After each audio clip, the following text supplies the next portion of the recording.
Harsita, Anne-Marie, Charles, thank you very much again. You have been back here before, so you've been second time for you. Appreciate you guys joining us on Inspire and Connect.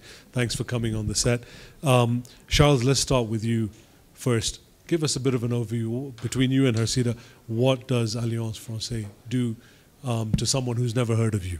Yes, it's a bit strange. We are here to speak about business, and certainly you have something about culture. Yeah. But it's not that far, actually. And we have to say that one of the good strengths of France, something we have which is really, really good, it's our diplomatic network and our cultural network. Can you imagine that this is the first network in the world?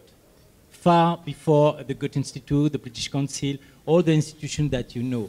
We have more than 800 Alliances Françaises in the world, which is absolutely incredible, and we have more than 200 French institutes, meaning that nearly everywhere in the world you can find a cultural center where you can learn French and you can have some cultural activities.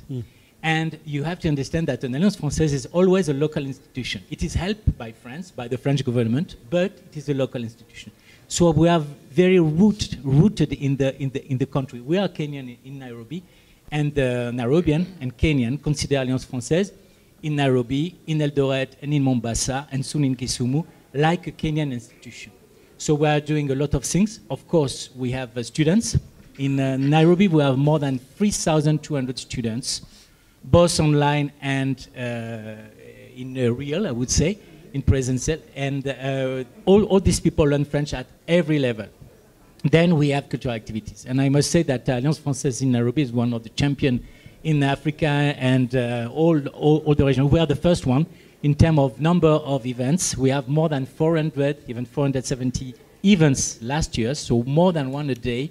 And we receive a lot of school, more than 140 schools a year, public and private, which is amazing. So it's a kind of a center in the middle of the CBD, near the universities, 5-floor, property of the French government, but it's a Kenyan center now, and it's full of activities, very, very vibrant.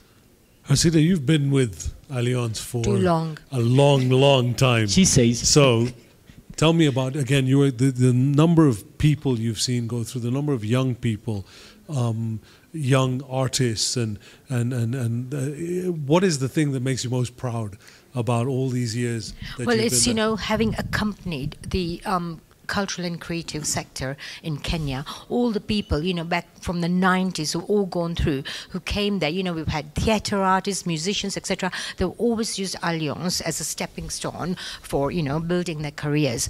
But since 2005, the Alliance Française is also the privileged partner of the French Embassy in Kenya in terms of implementation of the cultural cooperation activities. And through that, last year, and that was at the initiative of President Macron, he created this new, he wanted to build this new France-Africa relationship and to provide opportunities for the youth in the creative and cultural industries across Africa. So he built this fund, which is called, a cultural entrepreneurship fund for the creatives in Africa. And there were 19 countries that were selected, to participate in the project. And we in Kenya, or in East Africa, the Kenya, Uganda, Tanzania, and Rwanda, so we were fortunate to receive a grant of about 1.2 million to support and accompany the creatives working in the digital sector, as well as musicians and performing artists through production and national tours, to support them over a period of 15 months. And we're really proud that we now have products that these artists can take to the market. Have you seen a shift, and I'll come to you in a second, and have you seen a shift in since digital has become such a massive format?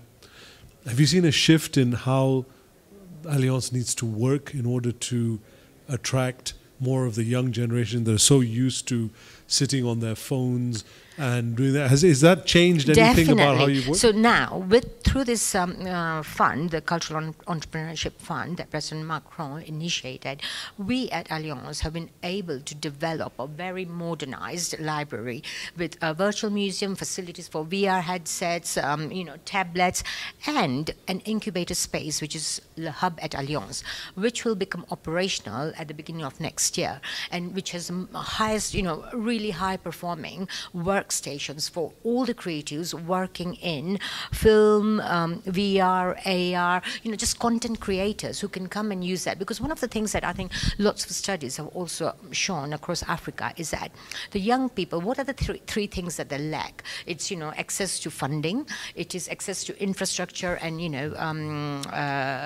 computers and what have you, to build their projects, to develop their projects, etc. And of course, how are they going to monetize their work? So this hub at Alliance Française is going to be really a game changer, because they will now have a space where with their projects they can come and develop their projects and work on their digital projects within this space. To answer your question, we don't need to do anything to attract more people. It's already full. Whatever you do, theater, we have a piano season now, for example, it's already full. But it is very important also to say that culture is moving, and that all the audience, all the public can be invited at Alliance. And what Harsita is leading now, it's a huge budget for us. It's 1.2 million euro. So it means that's far, far more than the normal program every year. And this is very important. As she said, we can help with the location and with the material.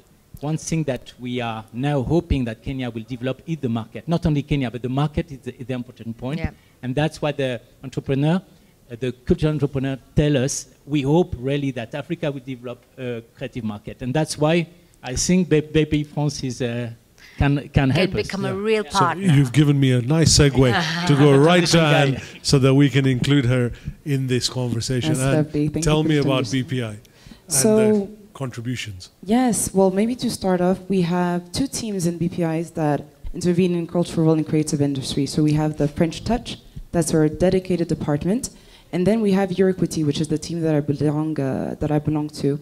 And so just quick numbers, Equity, that's 23,000 companies, 3,000 investors, 3,000 support structures.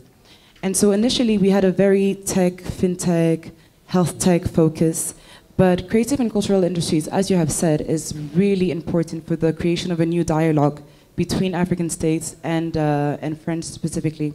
And so how do we intervene? We have worked with other French institutes, so in South Africa, Lesotho, Malawi, but also Senegal, while supporting the entrepreneurs that they have. So whether in gaming, fashion, design, music, and we have put together a program of access to finance, and more specifically an investment readiness program. So basically opening our portfolio of investors. Oops.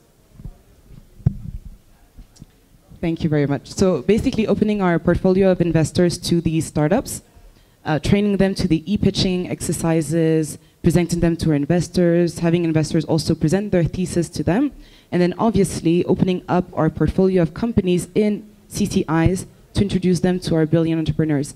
And this is what we're also really looking forward to in this collaboration with l'Alliance Française in Nairobi, to include also Kenyan entrepreneurs in this project and specifically work on activities to showcase the brilliantness of this ecosystem. Yeah, no, that's right. So Inspire and Connect has really actually inspired and connected us, because now we Very know true. what Equity, that's what it's called, isn't it? Yes, it the is. program that Anne is running. So they have already worked with the same program that we're leading here in South Africa. So the creatives with really market-ready products have been able to now get B2B advice and connections, etc., through the program that Anne is leading, and we're hoping that the creatives who come through the first phase of Creation Africa in Kenya will have that opportunity now that we've connected at this conference. It's inspiring. Yes.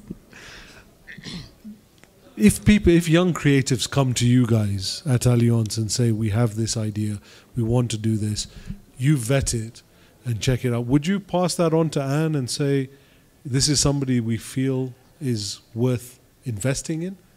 Well, the thing is, there need to be, people need to look at what they've got. What is their product? Is there a market for their product? Because the other thing is, we're looking here beyond Kenya. But first of all, I think we need to establish a local market for our artists and our creatives. They need to build a local market. And once they've got traction here, then we start looking beyond our borders. And I think that's very important. And some of them are very ready. And so they are the ones, the ones that come through Creation Africa 1 that we can pass on to Anne. Yes, and that's what we're going to be working on with this first cohort.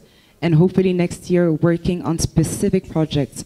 And really to the demand of the Alliance Française to really make sure that we respond to the access to finance, to the access to other partners, and even to highlight the different entrepreneurs that you have and bring them forth to our portfolio of companies.